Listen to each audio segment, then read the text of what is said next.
All right. Well, good morning.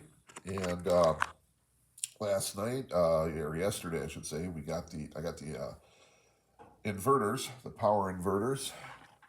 There's one right here, and these are small ones. They're good for they'll power 3 feet to 9 feet of wire. Uh, they were small, they were cheap, so I bought them. These are from Alumaglow, and I hooked up the one in the car wash because car wash's inverter was dead, and the car wash has like 10 feet of EL wire of the neon wires. So we ended up. It's a little dim. It lights up, it's just a little dim, and that's I'm gonna need to put in a larger inverter in there. So I'm just gonna order another one later when I get some money. I ordered this with some of the last of the funds that I had set aside, uh, and because I just wanted to get this project done, because it's kind of like an itch that I can't scratch. So I hooked everything up and it didn't work on the motel. And I'm like, oh crap, because that's never a good thing. And I'm thinking, okay, well, with the thing about electric stuff is you got to chase it down. You have to figure out where the break is or where the problem is, and it's not that difficult. You just have to be methodical about it. So the first thing I did was I grabbed some coils of the the neon wire, and I tested the box. And they lit up the wire, no problem. So I'm like, okay, well, I know it's not the box. I know it's not the power supply. It's got to be the wire. And I'm thinking, well, I didn't cut this wire. It came like this from the factory. And it has a cap on the end, which I've had wire fail before. And the reason why was because when I glued it, I got wet glue in the end of the wire. And then I didn't wait for the glue to cure and dry enough. So when I turned on the inverter to test it too soon, it basically kind of arced and shorted out and burned out the wire. So I was like, okay, well, I'm not going to do that again. And so we just got to try to do things a little differently, I guess. But anyways, so the problem is, I know it's not the glue. The wire has a cap on the end of it. Here you can see a little cap. So I knew it wasn't anything really obvious. So I was like, okay, well, first thing you do really after that is you look at the connector. So I opened up the connector, and this one. Now these wires, when you strip them, you got to be extremely careful. So what you have is you have like a center wire, the electrode, which is a real thick one, and it's coated with this powdery stuff. So you gotta be careful. You don't want to knock off that stuff as much as possible. You don't really want to mess with it. Then there's a really, really hair thin ground wire that's soldered right here. Well, that's where the wire is broken. So it's broken going into the connector, which leaves me with a problem. And the problem is this wire I glued right here. So there's these two wires are going through the same hole, and there's glue holding it in. Now I didn't put a whole lot of glue on the other parts of the wire. I think I put a little bit of glue in one of the eyelets just to hold the wire steady. So I thought, okay, well maybe I'll remove the wire, um, which is still going to be an option. But at first I thought, okay, well, maybe I could get a piece of wire onto this little tiny wire that you can't see over here and jump it over. And as I'm looking, there's hardly any wire here to work with. So I don't think that's going to be an option. So what else can I do to try to save this wire? Because I know if I try pulling this wire out through this hole with this glue here, now I have some, we call it uncure, I guess you could call it. What it does is it's a debonder. You put it on the glue and it softens it up so that you can remove things. Now I could do that and risk damaging the outside of the wire with the debonder. I don't know how it'll react. I have about 1.5 to 2 inches of wire right here that I could cut off and try to basically cut the wire here, take this connector off. I have another connector I can use. I could actually probably reuse this connector because they're made these connectors are made so you don't have to solder. They're a snap-in connector. You put one wire across here, you put the other wire over here, and it's supposed to close on it and hold it onto the, they call it a snap lock. So, but unfortunately, because the wire is so short, it's not going to make enough contact to where I can snap lock it.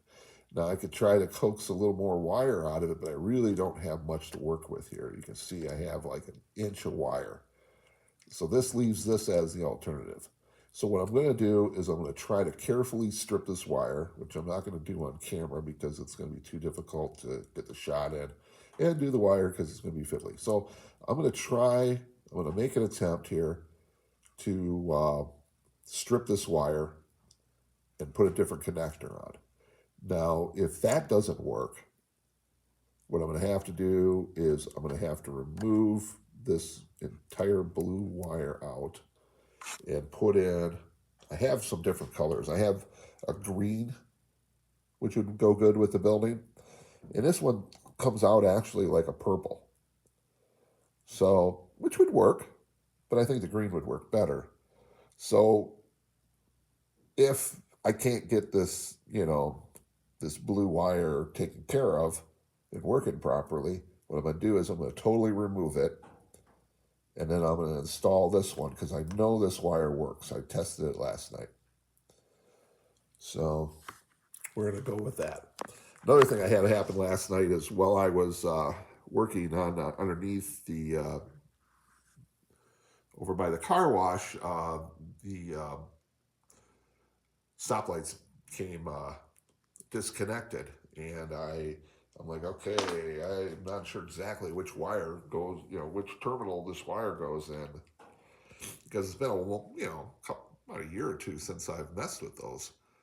But fortunately, when I gave up for the night, I was like, okay, well, I'll have to go on WeHonest's website. They have wire schematics where they show how to hook everything up. So I thought, okay, well, I'll go check that out tomorrow and dig through that and figure out where I can stick this wire. But then when I got back upstairs, I got on Facebook just surfing, and thing that popped up on my feed was a memory from 4 years ago when I first installed the traffic lights, and I had a very detailed picture of the board with the wire going into proper port. So I'm like, oh, well, that's easy enough. So this morning I switched the wires around and it's working, so that's good. All right, so this is gonna be kind of a longer video. I apologize, a lot of rambling today. So what I'm going to do is I'm going to work on that wire and then we'll come back. All right. Well, so anyways, you guys know I talk about my failures too, and so we're going to talk about failure today. I tried to repair the other connector. When I looked at it, after making the first half of this video, I started looking at it a bit closer. I could see that there was just not enough wire on the one side to be able to work with. So I thought, okay, well, the thing about the EL wire is you can go in from either end. It's you can put your connector on either end of the wire. So So I decided I was going to put it on the other end, but that 2 inches that was poking through just wasn't enough. This EL wire is like just super thin. It's less than a millimeter in diameter. This stuff is, and it's you have to be really careful because there's just this hair thin ground wire in there. So if you strip it a little bit too uh, hard, you're gonna break that little wire. So the best way to do it really is to put it on a hard surface and carefully remove the outer sleeve, which is what I tried to do, but I couldn't do it because I only had 2 inches of wire to work with, and the rest was stuck in the building. So I decided I'm not going to go that route, and I had to cut the wire to get it out. Actually, I couldn't get it out of the holes. The debonder will dissolve the outer coating of the EL really quick. That's one thing I found out. So that didn't work. I managed to save about 5 feet of the EL wire, and I can use it for another project down the line. So I decided, okay, well, I have other lengths of wire, and but nothing as long. I didn't have anything that would go all the way around the outside of the motel. So I had 2 3-foot sections of green wire, which I thought, hey, it looked good. So I always test my stuff before I install it, generally, when I can. Sometimes I don't have the power sources, which is why we had the fiasco going on with the blue wire. Even though that blue wire worked last time I checked it. But those little wires, they can take a crap on you anytime. So I spliced 2 connectors, or I spliced the 2 wires into 1 connector, tested it, lit up just fine, no problem at all. I'm like, hey, cool, all right. So I put it, into the building, didn't glue anything, just ran the wire, didn't do anything else. And now it won't light. And I've tried, I know the power source is good. I know the inverter works good because I tried them with other wire, and it lights that up just fine. So I'm not really sure what happened here. I tore apart my connections to take a look. The connection looks good. I popped open the caps on the little connector pieces over here. Everything looks like it's connected. So I'm not really sure what's going on with it. That goes beyond my capacity to troubleshoot, basically. Um, I'm pretty much convinced that the problem is in the wire somewhere, and something could have happened. Maybe a power surge went through it or something like that, and toasted out the wires so they won't light. Uh, I had glue screw up wires before, but there was no glue on this, so we could outrule the glue as a problem. So in the end, I'm really not sure what made it fail. I wish I knew. But the only option to me right now is to basically get another piece of wire, order another piece of the EL, the neon wire, and I just don't have the money for that right now. I mean, it's not a lot of money. It would cost me about $50 to get another piece of wire with a power inverter. Probably about $50-$60, but right now that's more money than I got. So we're gonna have to wait on this, unfortunately. I was really hoping yesterday to be able to get the neon working, and then I could install it on the diorama, and I'd have, basically, this is pretty much the last building for this side of the diorama right now. I'm considering, well, you see that building next to Eric's there, right in the center. Now that building is supposed to go there, I don't have any lights on it yet, so I still have to light that building and put the signage on it and stuff like that. And I'm thinking about moving the Goodyear building to the other side of the road, down the road a little bit, and putting a few more of the older downtown buildings in here to basically bring the downtown out a little bit more this way. Because I'm going to have downtown going all the way down past the um, Chevy dealer down there. So I don't know. You know, I'm still thinking about it, but you know, the Goodyear may end up getting moved eventually, and other buildings kind of going in its place. But who knows? I'm not really sure yet. I might just leave it as it is. But I still do have to finish that building. So basically, the motel and that building are the last two buildings that I have to finish. And then this side is, well, it's never done, but it's basically it will be complete at that point. There'll always be things to add, always be things to repair, all that fun stuff. So where does that leave us with the motel? Well, it leaves us stuck in the mud. That's where it leaves us. That's exactly where it leaves us. And really, I really can't move on without having, you know, and it's going to be a little while before we find out exactly how much we're getting per month on the retirement.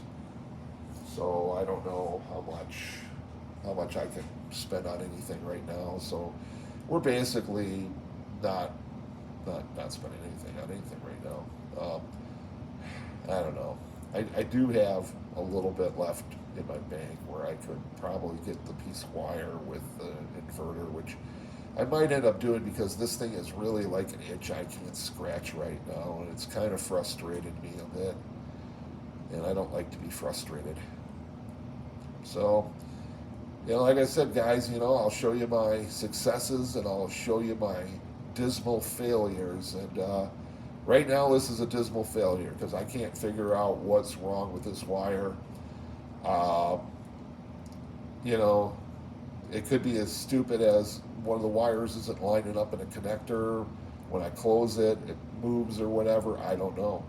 But that's unknown to me. So, you know, I could try to figure out and frustrate myself even further, and I just don't want to get to that point. So yeah, this is kind of a bummer as far as the video, and I apologize for that. But if you're watching at this point, you're one of the regular followers that's actually interested in stuff like this. So you guys are my core audience.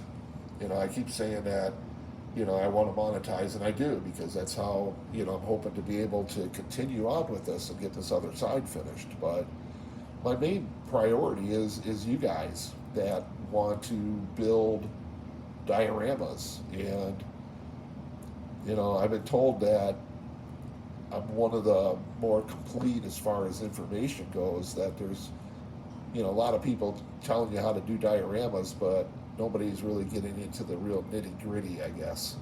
I don't know. I could be wrong, but that's just what people were saying to me. Hearsay, you know, it's not admissible in court. So, I'm going to cut this long thing short. Hopefully we'll get some wire. You know, I'm kind of hemming and hawing whether I should spend my last few bucks to get it. Of course, if I do that, then something else will happen where I don't know. But I do have some other things. I'm going to be shooting a couple more videos. I got the factory painted as far as its base coat goes, so did that. And I'm going to show you a couple other things. So please, you know, if you haven't subscribed yet, please subscribe. And if you are a subscriber, please continue to support the channel. I really need it. I still got a long, long way to go to monetize. And I don't know if it's even going to happen because I'm only averaging about 8 hours a day for view hours, and at that rate, I'm never going to get the 4,000 in a year, which is how many view hours I need. And right now, I got 1,500. After all this work, I'm basically treading water. I'm not really going up, not going down anymore, at least, but I'm going up so slowly right now. It's pathetic. So, we'll see you guys soon.